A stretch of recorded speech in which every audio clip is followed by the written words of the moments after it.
Hello and welcome to our channel. Have you ever wondered why it takes so long to get official election results in some of the most populated areas of the United States? Today, we are taking a closer look at the voting system in California, a state that frequently finds itself at the center of intense national debate over how ballots are cast and counted. Before we dive into the details of this story, please take a moment to subscribe to our channel and like this video so you never miss our latest deep dives into major news events. The story begins in the aftermath of a highly anticipated election. In California, the process of determining a winner does not end on election night. In fact, it is only the beginning of a weeks-long operation.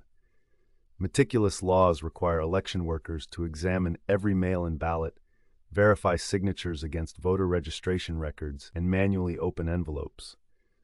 For years, election officials, journalists, and political analysts have warned the public in advance that complete results would not be finalized until 30 days after Election Day. This has been a standard, accepted part of the democratic process in the state. However, a shadow of doubt was cast over this established system during a recent high-profile race for the mayor of Los Angeles. The contest featured incumbent Karen Bass, challenger Nithya Raman, and a candidate endorsed by Donald Trump, Spencer Pratt. On election night, early returns showed Karen Bass holding a steady lead. But as the days passed and election workers continued to count the massive volume of mail-in ballots, the margin began to shift. This is where the mystery begins to deepen. Why would a counting process that everyone knew would take weeks suddenly become the subject of national outrage? As the counting continued, Donald Trump released a statement on social media, claiming it was impossible for his endorsed candidate to have lost after holding an initial lead. He labeled the situation a rigged election, pointing to the 2-week delay in final results as evidence of a third world nation status. This narrative quickly spread from social media to the halls of Congress. House Speaker Mike Johnson was questioned by reporters on Capitol Hill about what evidence existed to support these claims of fraud in California. His response added a new layer of suspense to the unfolding drama. Instead of presenting concrete data or specific instances of irregularities, Speaker Johnson stated that some of these fraudulent efforts are so diabolical and corrupt that they are simply impossible to prove. This statement left many observers questioning how a major public official could assert that a crime was occurring while simultaneously admitting that no proof could be found. It seemed to suggest that the lack of evidence was somehow proof of the conspiracy itself. To understand what was really happening behind the glass walls of the Los Angeles County Selection Building, observers had to look at the bipartisan reality of California politics. Local Republicans in California did not join in the claims of fraud. They understood the system and had actively participated in it for decades. Historically, mail-in voting was a popular and reliable method used equally by both Democrats and Republicans in the state. In some past elections, a higher percentage of Republicans chose to vote by mail.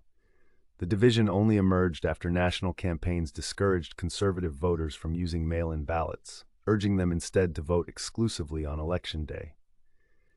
Because Election Day votes are processed quickly by electronic machines, those results are reported first. Mail-in ballots, which tend to favor candidates whose supporters utilize the postal system, are counted later. This natural progression explained why the numbers shifted over time. The slow count was not a sign of a broken system, but rather the result of a rigorous, transparent process taking place in full view of the public. In Los Angeles, the vote counting center was designed with maximum transparency in mind. The facility featured entirely glass walls, allowing observers, journalists, and the public to watch every step of the process. Even federal prosecutors appointed during the Trump administration had walked through the facility during the active count and found absolutely no evidence of wrongdoing or irregularities that required intervention. Despite this visible openness, the political attacks persisted. Critics argued that the prolonged timeline itself was an indication of systemic failure. But election experts countered that rushing the process would compromise accuracy. The state prioritized ensuring that every legitimate vote was counted, even if it took several weeks to complete the task. This dedication to precision, while slow, was a safeguard against errors. Ultimately, the county finalized the count, confirming that Nithya Raman had secured the second-place spot to advance to the runoff against Karen Bass, leaving the Trump-endorsed candidate behind. The narrative of a stolen election crumbled under the weight of administrative facts. The very transparency that critics attacked proved to be the ultimate defense of the vote, demonstrating that a slow count is simply the price of a secure and verifiable election.